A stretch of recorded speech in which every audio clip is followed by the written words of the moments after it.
Hello, welcome back to Me, Myself, and I, the great I am.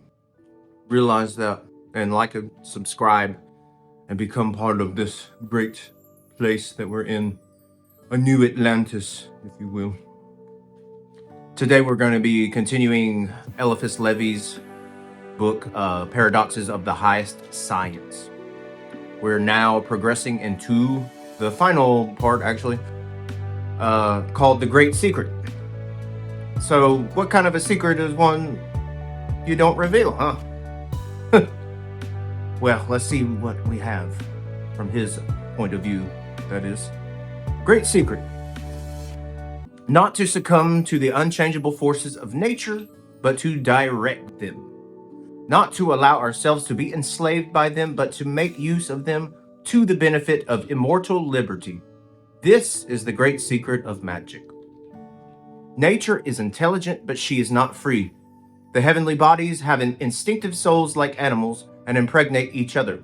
The planets are the seraglio of the sun, and the suns are the docile flock of God. The suns as in plural. The earth has a soul which obeys the sun under the decrees of fate and obeys man instinctively. But for man to command the soul of the earth demands great knowledge and great wisdom, or great exaltation.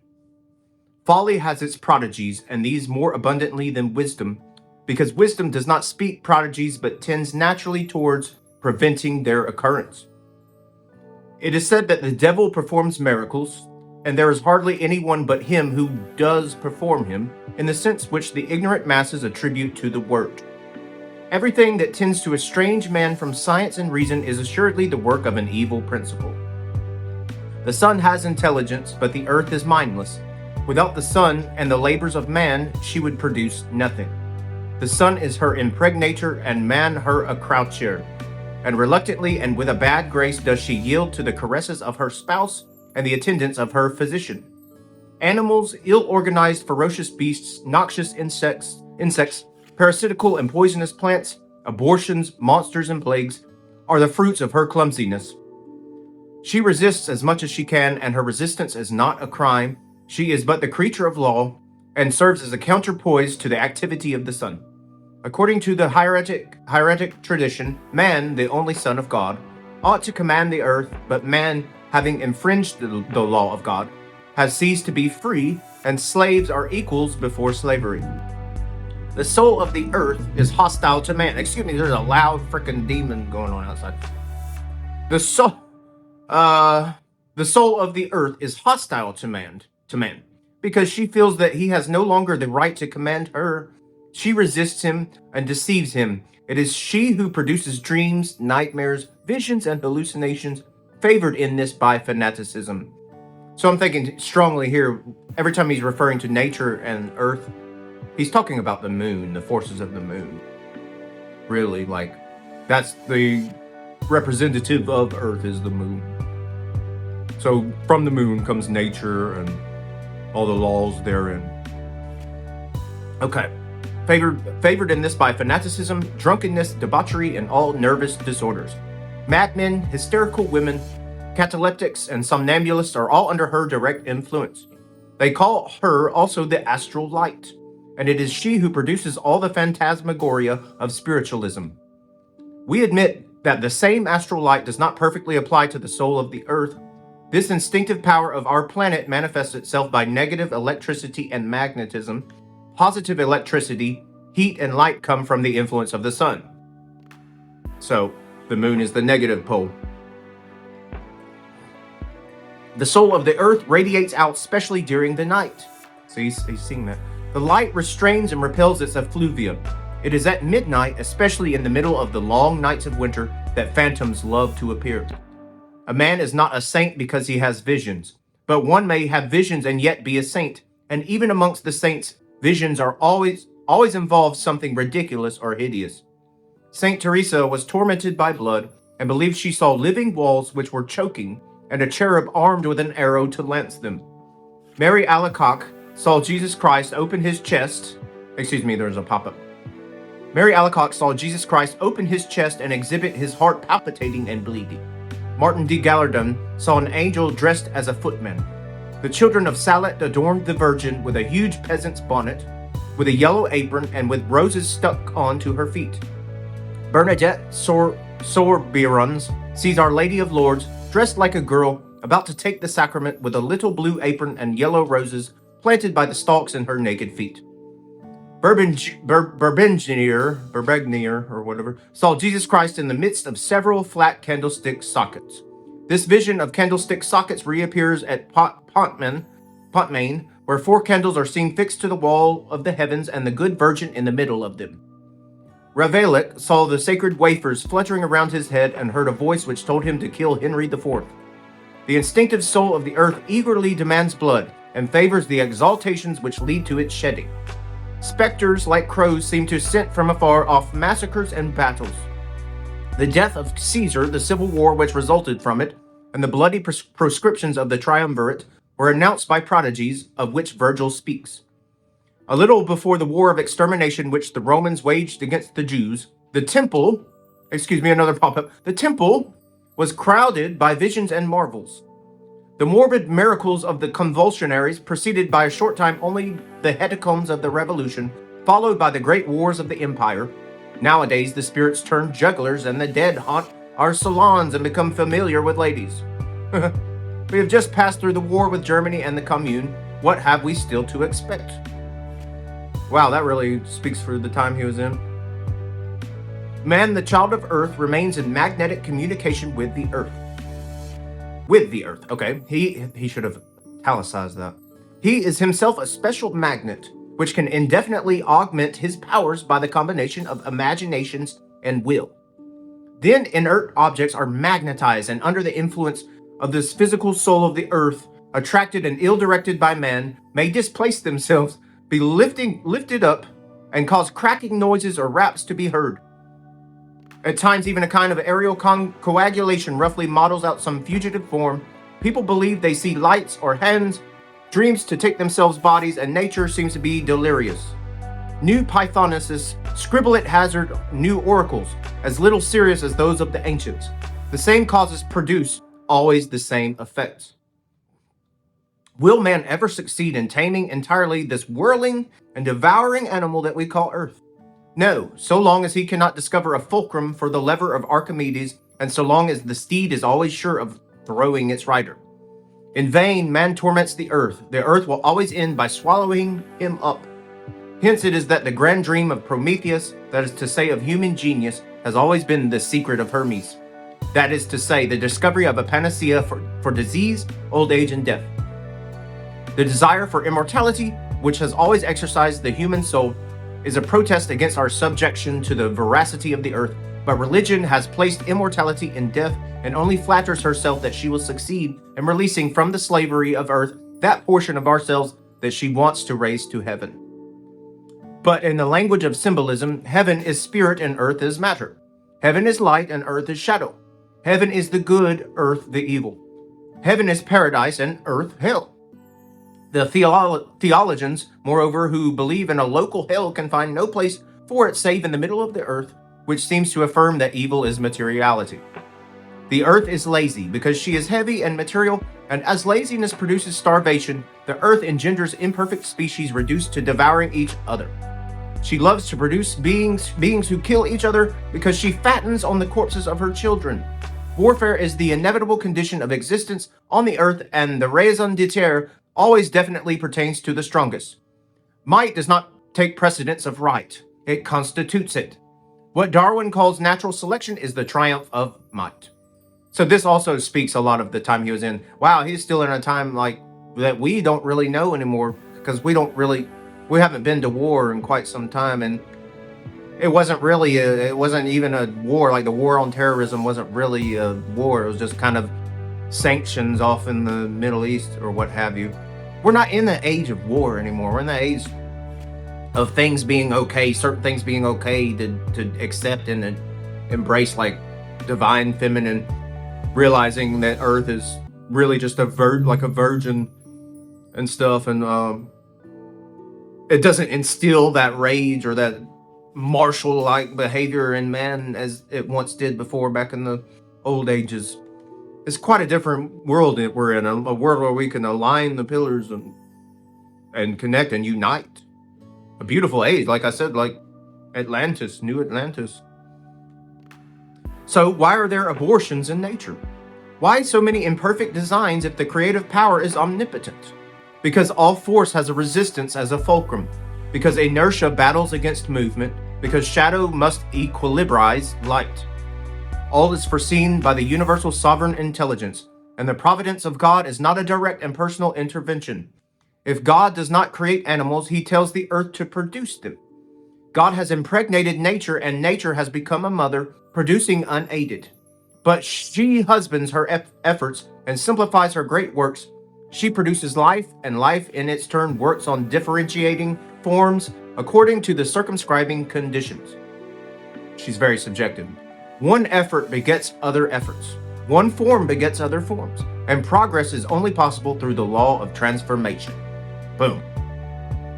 These mysteries of nature demonstrate and explain those of religion, which try to the utmost the human understanding. Divine selection, that is to say, final salvation, coupled with the probable reprobation of the majority, the narrow gate, regeneration or moral transformation, the resurrection or future transformation of the man that now is into a more perfect being. So what has been looked on as calculated to shatter faith, corroborates it. That which one fancied must overthrow religion as re-establishes it. Whether he knows it or not, right? Whether it be the religion of science or what have you. The asserted paradoxes of Darwin explain the oracles of Jesus Christ, and we believe with greater assurance because we know better what we ought to believe. These truths will sooner or later accomplish the conquest of opinion, and opinion, when founded on truth, always carries authority along with it. They begin with condemning Galileo. Later they are unforced to admit what he asserted. And the church is nonetheless infallible because authority is necessary, and when she transmits her authority to the Pope becomes infallible by infallibility, authoritative, but not miraculous. For an authority may be delegated, a miracle cannot be delegated. The yearning for religion is the primary want of the human soul. It exists side by side with love, and in love, there exists, says Mr. Tyndall, one of the foremost scientific men of England, there exist other things woven into the tissue of man, such as the sentiments of veneration, respect, admiration, and not only sexual love to which we have just referred, but the love of the beautiful in nature, physical and moral, of poetry and art. There is also that profound sentiment that from the first dawn of history, and probably for ages anterior to all history, has incorporated itself into the religions of the world. You may laugh at these religions, but in any case, you only laugh at certain accidents of form, and you will not touch the immovable basis of the religious sentiment and the emotional nature of man.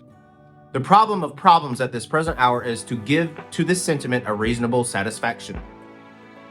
The solution of this great problem we believe that we have sufficiently plainly indicated to enable writers better accredited than ourselves to discover it and give it with greater success to the legitimate aspirations of the world. The spirit of intelligence will come as Christ has promised us, and this will teach us all the truth. Boom, gnosis. The nous. The doctrines of the highest science, called magic by the ancients, being no longer recognized in our days by official science, can only be presented to it under the name of paradoxes, a word which signifies things above reason. Paracelsus, whose name signifies an elevation of thought in some way paradoxical, designated these the archidoxes. That is to say, things ultra reasonable or more than reasonable. God is the great archidox of the universe. Religion is archidoxal when it appears paradoxical. Liberty is the paradox or the archidox of the human divine. Absolute reason, absolute knowledge, absolute love are archidoxes of the human genius. Imagination is archidoxal in the creation and realization of its paradoxes. That's crazy. What a mind trip. The wheel rushes on to the archidox and does not halt before the paradox. Absolute reason is, like the divinity, the supreme archidox of the understanding. The absolute for the mind is the unconditioned reason. The absolute for the heart is infinite perfection. Moreover, the beautiful being, the refulgence of the true, infinite beauty can only exist in the ideal personification of truth and love. That is, from my point of view, archetypal. This personification realized in the man is Christianity, Realized in society as a whole, it will be Catholicity. Now, what he means by this is not literally like Christianity and Catholicism, but the sense of the expressions of truth and love in man is what they refer to as Christianity, but realized in society as a means to unite and bring the world together as one world. That is, to him, is true Catholicity.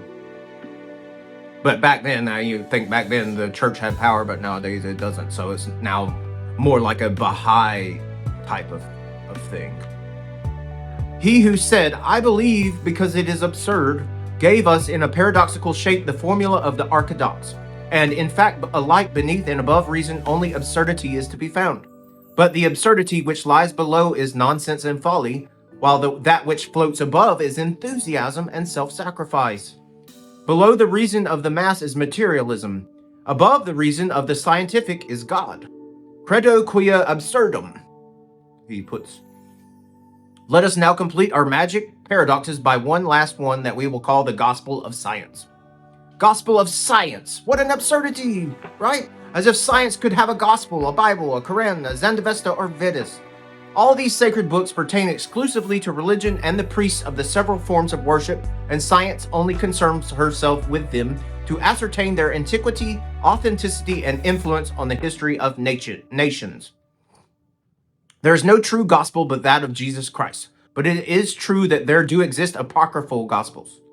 To write in the present day an apocryphal gospel would be an anachronism. To seek to give any other dogmatic gospel but that of Jesus Christ would be a folly and an impiety. We employ, therefore, the word gospel as a paradoxical expression, in accordance with the title of this work, which is Magical Paradoxes. The word gospel signifies happy news, and it would be indeed happy news for the world to learn that science and religion have been definitively harmonized. But everything comes in its due season, and the world is not saved because an eccentric book has been written. Occult sciences are necessarily eccentric, for so soon they cease to be eccentric, they cease to be occult. It's that what he's talking about, that enthusiasm that you get. That's the eccentricity of it.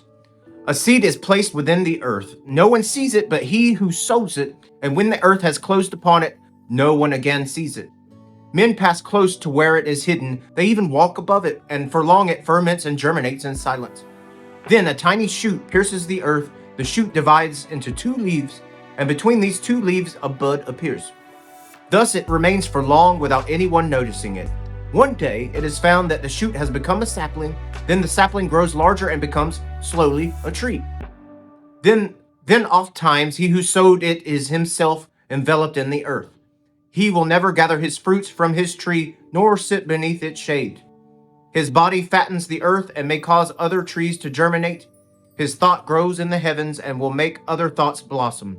For nothing dies, all is transformed. That which no longer is shall be again. That which was small shall be great, and that which was ill shall be better. This is our faith and hope. Amen, and so be it. So, concluding paradoxes of the highest science.